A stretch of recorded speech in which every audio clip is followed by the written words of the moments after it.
साथियों, ये जो हमारे घरेलू कलह होते हैं, सास बहू का झगड़ा होता है, ये क्यों होता है? देखिए, मेरे समझ से क्या होता है कि देखिए कि जैसे मान लीजिए कि हमारे लड़के की शादी हुई, हमारे घर में बहू आई, बहू ने बल्कि बेटी आई, तो देखिए पता नहीं वहाँ पर वो किस माहौल में पली है, किस वातावरण में, कैसे बोल चाल रहे वहाँ के, कैसी दिनचर्याएं रही, क्या रहा, आपके यहाँ क्या है। तो होना क्या चाहिए कि हम उसको अपने तरीके से ढालें, अपने तरीके से उसको ढालें।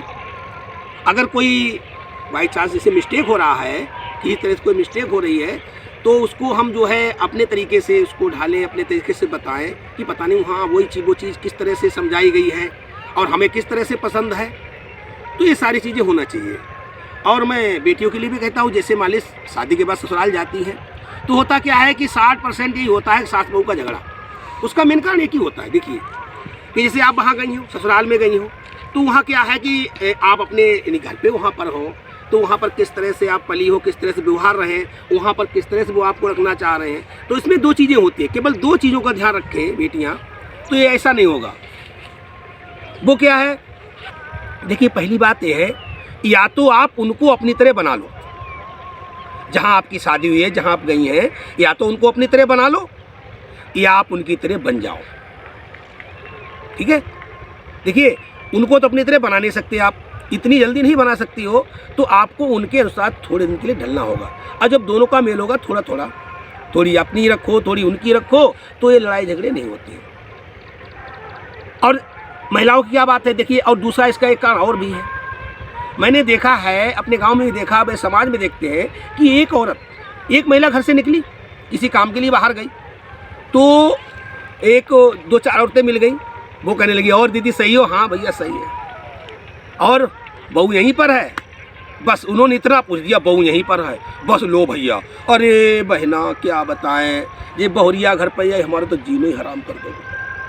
कतई जिए ना दे रही, कतई चैन ना लेन दे रही, मैं क्या करूँ? मैं तो बहुत परेशान, हम जब बारात करके ही, शादी करके ही परेशान हो गए। ठीक है? ये बहुत सारी बुराइयाँ बहू की कर दी।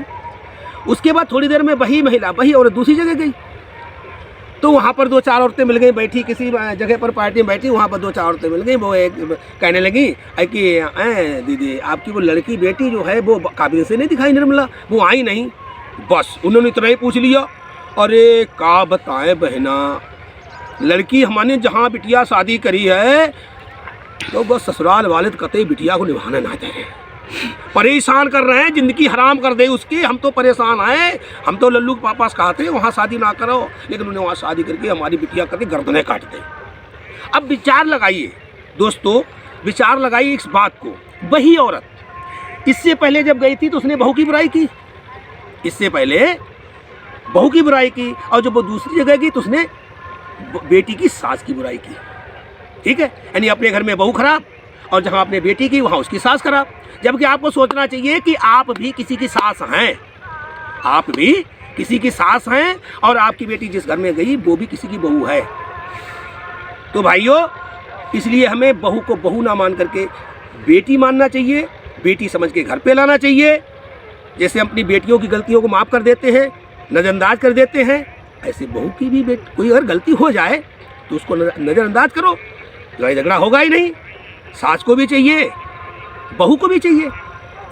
तो दोस्तों, अगर ये पारस्परिक अगर प्रेम रहेगा, दोनों में आपस में प्रेम रहेगा, एक दूसरे की बुराई नहीं करेंगे, आपस में मिलकर रहेंगे, एक दूसरे से बात पूछेंगे, कोई काम हो तो उसको पूछेंगे, तो ये हमारे घरेलू जो झगड़े होते हैं वो झगड़े नहीं होंगे।